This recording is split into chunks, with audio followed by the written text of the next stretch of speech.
Bon, là, les amis, on va parler français. Dites-moi la vérité. Qui croyait en cette équipe de Congo au début de la CAN? Qui pensait que Congo allait être en demi-finale de la Coupe d'Afrique des Nations en Côte d'Ivoire, alors qu'on avait le Maroc, l'Algérie, le Sénégal, la Côte d'Ivoire, etc., etc. Mais franchement, moi, je vous dis la vérité, hein. Pour moi, Congo n'allait jamais passer les phases des poules. Là, je suis resté bouche bée. Maintenant, je vais appeler cette Coupe d'Afrique des Nations la Coupe d'Afrique des Nations de l'humilité. Même l'entraîneur de la Guinée doit apprendre sur l'humilité. Franchement, avant le match contre Congo et tout, hier, il a dit, ouais, on va renvoyer l'équipe de Congo à la maison parce que nous, on n'est pas prêt à faire nos valises. Je suis désolé, monsieur Kaba, mais là, franchement, tu dois rentrer à la maison avec ton équipe, en fait. En plus, on sait très bien que la Guinée et puis la Côte d'Ivoire, ce n'est pas très loin et tout. La distance est, voilà, petite. C'est quelques heures de trajet en avion. Bon voyage à vous, franchement. Là, il n'y a pas de trucs à dire. Franchement, l'humilité. On se souvient toutes et tous avant la CAN et tout. Walid Regragui, qu'est-ce qu'il a dit aussi? Il a dit que minimum demi-finale, sinon c'est échec pour lui. Sinon, il va quitter la sélection marocaine et tout. Lui aussi, maintenant, il est au Maroc. À la maison. À la maison. On se souvient toutes et tous de l'Algérie aussi. Du Sénégal, du Cameroun, etc. Jusqu'à ce que les Camerounais ont dit le continent. Le continent maintenant, c'est le condiment. C'est à la maison. Franchement, il faut apprendre l'humilité. Il faut maintenant. On n'a pas de choix. On n'a pas de choix. Donc, franchement, les amis, on ne va pas se mentir. Congo a largement mérité sa victoire. La personne qui vient me dire non, Congo n'a pas mérité sa victoire. Ciao, ciao.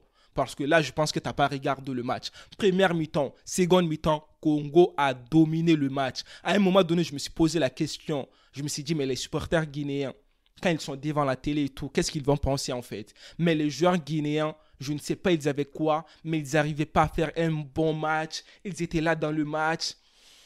Ah là là, c'était pas un bon match quoi. Des déchets techniques, même niveau passe, ils n'arrivaient pas à se faire des belles passes et tout. Mais je me suis dit, mais vous êtes là sur le terrain pour nous montrer quoi?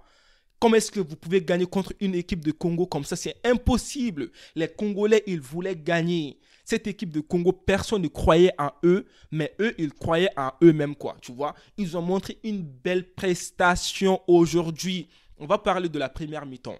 Première mi-temps, le penalty, est-ce qu'il y avait penalty et tout sur Bayo? Moi, je dirais il y avait penalty. Même Chancel Mbemba, il savait très bien qu'il y avait penalty. Parce qu'en fait, quand tu prends cette action, on sait très bien que le joueur de la Guinée, il a fait la passe à Bayo, d'accord? Bayo est venu prendre la balle. Donc, on a Chancel Mbemba qui l'a touché. Il n'y a même pas de média à 14 heures. Chancel Mbemba, il n'a pas choisi la balle. Il a choisi plutôt Mohamed Bayo. Je ne sais pas, il voulait faire quoi à Mohamed Bayo, mais voilà, il y avait penalty, il n'y a pas de média à 14 heures. Si peut-être il voulait prendre la balle, on pouvait comprendre, mais là, il n'y avait aucune intention de prendre la balle. Il a fait faute, penalty, arbitre, il a bien fait. Pas besoin d'aller voir la VAR, je ne sais quoi. Là, c'était pragmatique, il n'y avait rien à dire. Penalty bien transformé et tout par Mohamed Bayo. Un but incroyable dans le calme et tout. On pensait tout et tous que là, c'était fini pour la République démocratique de Congo, mais on s'est trompé. On a tous oublié que cette équipe de République démocratique de Congo a sorti l'Égypte. Cette équipe de Congo a été la cause de la suspension de Walid Regragui pendant quelques matchs et tout. Donc, avec tout ça, je me dis que franchement, cette équipe de Congo, ils ont changé, ils sont bien. Congo va bien jouer, ils vont pas lâcher. Après, on a le but de qui? Franchement, Chancel Mbemba. Chancel Mbemba. Monsieur, c'est l'homme le plus gentil de la Coupe d'Afrique des Nations. Il ne voulait pas Poucave, comme on dit là. Il ne voulait pas Poucave et tout. Walid Regragui, il a dit, la justice de Dieu est là. On voit tous maintenant la justice de Dieu. Ce monsieur, il ne parle pas pour rien, quoi. Franchement, un but incroyable. Mais est-ce qu'on se rend compte que c'est un défenseur, Chancel Mbemba? À un moment donné, il faut qu'on se pose, qu'on réfléchisse sur cet homme. Mais c'est un défenseur. Mais il est là sur toutes les actions. C'est un capitaine. Il veut tout donner pour son pays. Il a marqué son but. Il a relancé son équipe. Et dès que moi j'ai vu ce but, je me suis dit, c'est fini. Hein. C'est fini pour la Guinée. Donc après, franchement, les gars, le deuxième but de Congo, on doit parler de l'attaquant de la Guinée, Kanté. Kanté, mais toi, comment est-ce que tu peux rater une occasion de but comme ça? Tu sais très bien que dans ces genres de matchs, tu as besoin des buts. Mais comment est-ce que tu peux te permettre en fait? Ça m'énerve. Il fallait tirer d'une manière là. Mais toi, tu fais exprès ou tu fais d'une manière doucement pop.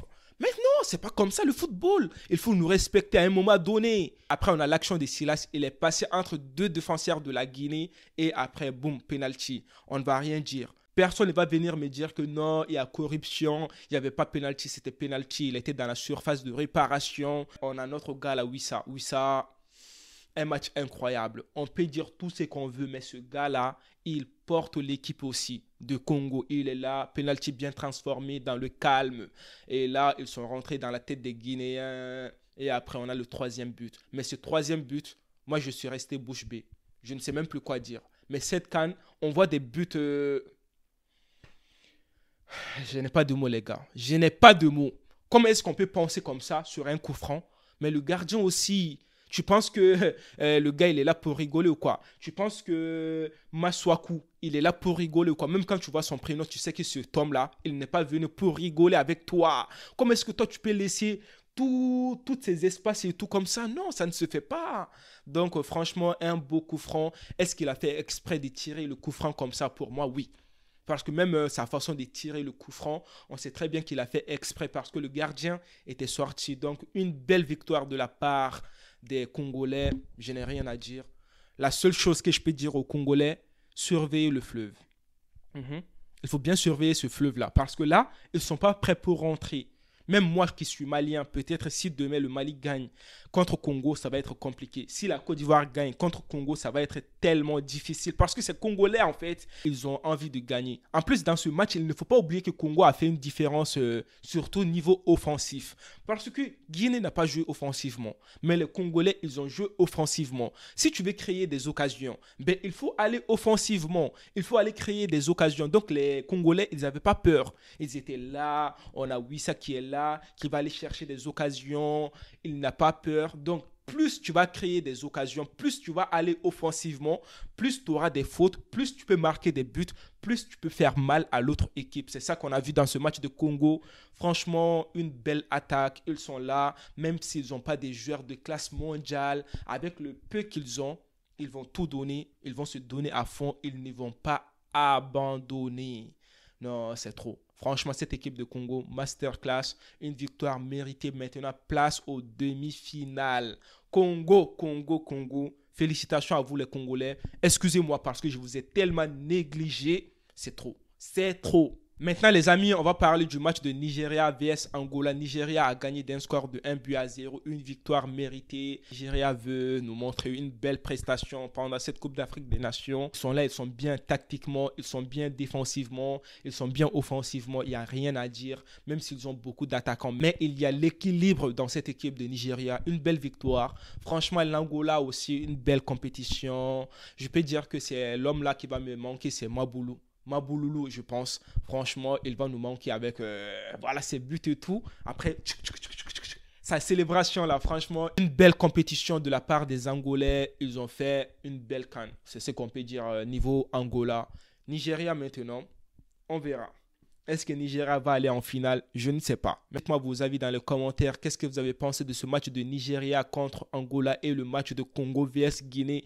Moi, je vous dis à une prochaine vidéo. D'ici là, prenez tous soin de vous et la paix sur vous.